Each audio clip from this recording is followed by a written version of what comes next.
दरगाह पठान वली शाह।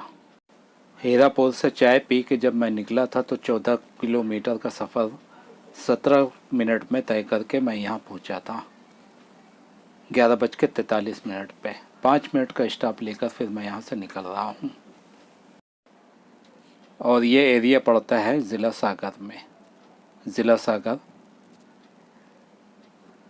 पिछली घाटी से शुरू हो चुका है। और मैं इस वीडियो में आपको कुछ वायरस के बारे में इंफॉर्मेशन दूंगा आम ज़ुबान में, जो हम लोग समझ सकते हैं, ऐसी ज़ुबान में हल्का फुल्का, कि वायरस से जिस्म इंसानी किस तरह लड़ता है, फाइट करता है। सुनिएगा। कोरोना वायरस हो या कोई भी वायरस हो, और किसी भी रास्ते से जब वो बॉडी के अंदर दाखिल होता है तो उस वक्त दिमाग को इंफॉर्मेशन मिलती है। उसकी खुफिया एजेंसी इंफॉर्मेशन देती है दिमाग को कि वायरस का हमला हुआ है। बाकायदा अंदर इसके महकमे हैं और फिर उसके लिए एक आर्मी तैयार करता है दिमाग, उससे लड़ने के लिए। सबसे पहले उसको रोक के रखता है। अगर गले से नाक से दाखिल हुआ है तो कंधे से नीचे उतरने से रोकता है। नीचे उतरने से 3 दिन तक रोक के रखता है और वहीं पे उसका काम तमाम कर देता है। और हमें बीमार नहीं होने देता। हमको पता ही नहीं चलता है कि क्या हुआ, और वायरस का काम तमाम हो जाता है। और अगर उसके नीचे उतर भी गए, 3 दिन तक तो नीचे नहीं उतर सकते। 3 दिन के बाद अगर कुछ थोड़े बहुत बच गए और नीचे उतर भी गए तो वो जो आर्मी उससे फाइट करती है वायरस से, वो हार जाती है, तब वो नीचे उतर पाते हैं। तो फिर दिमाग एक दूसरे हथियार का इस्तेमाल करता है, और वो हथियार है बुखार। कोई भी वायरस हो या बैक्टीरिया हो, 106 बुखार की ताप नहीं ला सकता। वैसे तो 100, 102, 101, 102, 103 में ही मर जाता है। वो हीट से मर जाता है, बुखार की हीट से। ये हथियार है उसका, जिस्म का हथियार है ये। जिस्म के अंदर बहुत से टूल हैं लड़ने के लिए। तो बुखार के जरिए वायरस को मारता है। 100, 101, 102, 103, 104 इस ऊपर जाता नहीं है। लेकिन अगर बॉडी को लगा, दिमाग को लगा कि अभी वायरस है, जिंदा है, एक्टिव है, तो फिर दिमाग का एक आखिरी वार होता है। जैसे कि सुल्तान फिल्म में दिखाया कि सुल्तान का आखिरी वार, आखिरी पटकनी, उसके बाद कोई वो उठ नहीं पाता सामने वाला। ये बुखार का आखिरी वार है 106। उस पटकनी के बाद जिस्म के अंदर कोई भी वायरस बच नहीं सकता। ये सुल्तान का आखिरी वार है, आखिरी पटकनी। 106 बुखार थोड़ी देर के लिए पहुंचेगा और फिर वो नीचे आ जाएगा। वैसे इसकी नौबत आती नहीं है। 100 से ज़्यादा बुखार बहुत कम लोगों को चढ़ता है। कुछ लोगों को तो बुखार चढ़ता भी नहीं है, सिर्फ महसूस होता है, पूरे बॉडी में दर्द होती है। कभी कभी इस तरह भी दिमाग काम करता है कि हल्का फुल्का दर्द जिस्म में पैदा करते हैं और वायरस का खात्मा करते हैं।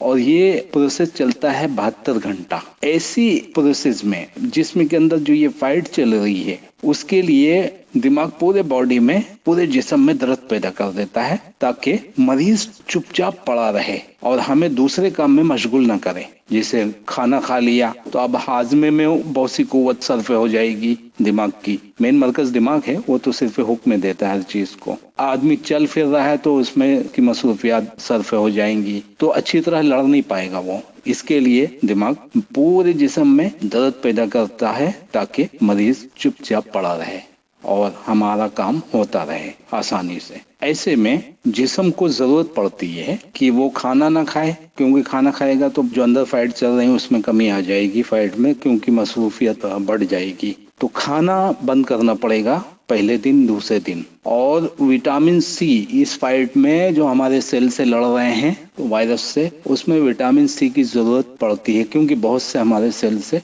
मर जाते हैं उस फाइट में। नुकसान तो होता है ना। बॉर्डर पे 2 मुल्कों की आर्मी लड़ रही हैं तो दोनों तरफ की मारी जाती हैं, और ऐसे में ताकत की भी जरूरत पड़ती है। सेल्स को ताकत चाहिए, हथियार चाहिए, गोला बारूद चाहिए। तो उसके लिए विटामिन सी की जरूरत पड़ती है, और ज्यादा, क्योंकि हर दिन हर इंसान को 0.2 ग्राम विटामिन सी जरूर चाहिए होता है हर बीमारी से बचने के लिए। और वो 3 टमाटर में मिल जाती है, या 3 संतरा में, या 3 सेब में, या 3 मौसम्बी में, रस वाले फल, या 1 मुट्ठी वटाना यानी मटर, ताजे मटर हरे मटर छिले हुए 1 मुट्ठी, उसमें भी 0.2 ग्राम विटामिन सी मिल जाती है। लेकिन जब वायरस का हमला होता है और अंदर फाइट चल रही होती है, उस वक्त 6 ग्राम विटामिन सी की जरूरत पड़ती है। एक दिन में 6 ग्राम कहाँ से हासिल होगी? 6 ग्राम 6 गिलास जूस से हासिल होगी। और जो एक गिलास 400 ml या 400 ग्राम या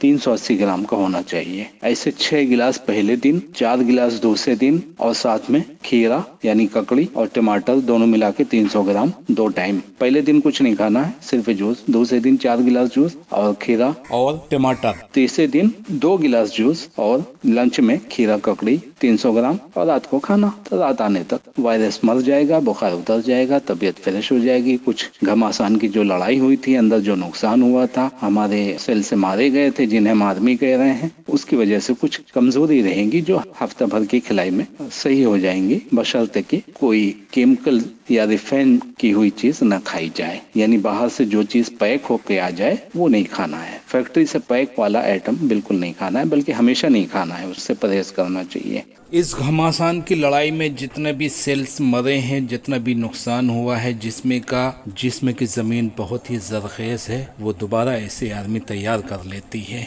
लेकिन ऐसे में जब के अंदर फाइट चल रही है और दिमाग हमारे बॉडी के अंदर हीट पैदा कर रहा है, यानी बुखार के जरिए वायरस को मार रहा है, और हम चले जाते हैं डॉक्टर के पास और डॉक्टर हमें एंटीबायोटिक दवा दे देता है, बुखार उतर जाता है। यानी हमने जो अंदर फाइट चल रही है, जो हमारा जिस्मानी सिस्टम है, उसको हमने डिस्टर्ब कर दिया। जब बुखार उतर जाता है तो दिमाग समझता है कि मिशन कंप्लीट हो गया, लेकिन 24 घंटे के अंदर दिमाग को पता चल जाता है कि मिशन फेल हो गया। अब वो वायरस को जो बुखार के जरिए दिमाग मारना चाह रहा था, तो वो वायरस बुखार से निपटने के लिए, हीट से बचने के लिए मैन्युपुलेट हो गया, अपने अंदर कुव्वते मुदाफात पैदा कर लिया। अब वो बुखार से नहीं मरने वाला, क्योंकि उस हथियार से बचने का कवच उसने तैयार कर लिया ऑटोमेटिक अंदर। उसकी बनावट ही ऐसी है कि वो रूप बदलता रहता है। अब क्या करेंगे? 24 घंटे के बाद फिर बुखार आ गया, हालांकि बुखार से अब मरने वाला नहीं है। फिर क्या करेंगे?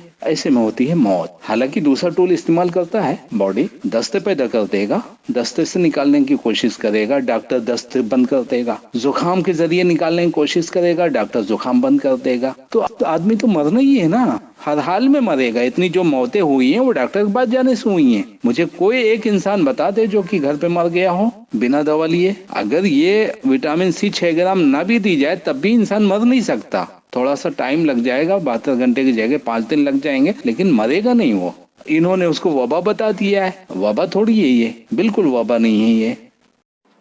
अगली वीडियो में मैं आप लोगों को बताऊंगा कि वैक्सीन कैसे काम करती है, वैक्सीन का क्या काम है, जिसमें इंसानी के अंदर वैक्सीन की क्या ज़रूरत है और उसका काम क्या है और वो होती क्या है वैक्सीन यानी टीका। पीछे जो दरगाह निकल गई है वो शाहगढ़ में पड़ती है और शाहगढ़ ज़िला सागर में है। शाहगढ़ में घाटी के ऊपर वो दरगाह है। दरगाह वाली घाटी के ऊपर से पूरा शाहगढ़ नज़र आता है और बहुत खूबसूरत जगह दिखती है।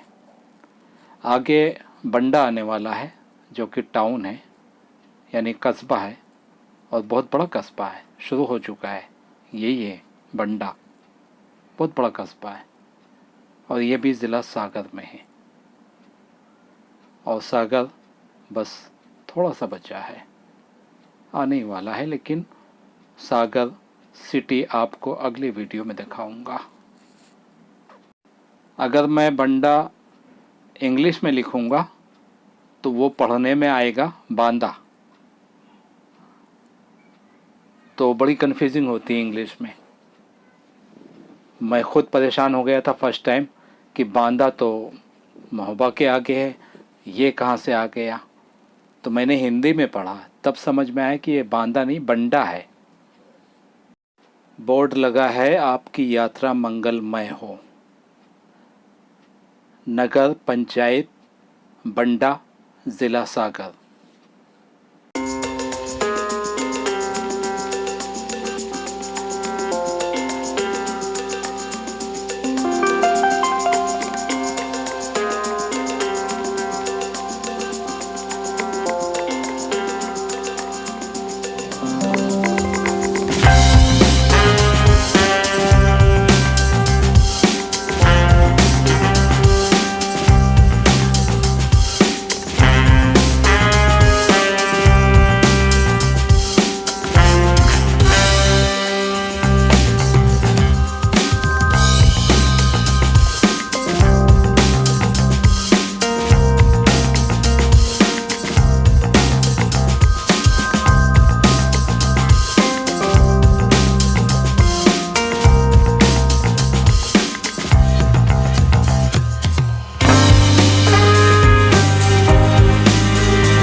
52 किलोमीटर 53 मिनट में।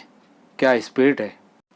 12:42 हुए हैं और यहाँ पे मैं एक स्टॉप ले रहा हूँ थोड़ी देर के लिए। यहाँ से सागर सिटी बिल्कुल करीब है, थोड़ी दूर बचा है। थोड़ा सा बचा है सागर सिटी में, फ्रेश होने को नहीं मिलेगा। Hey there. Subscribe to my channel and also press this bell icon.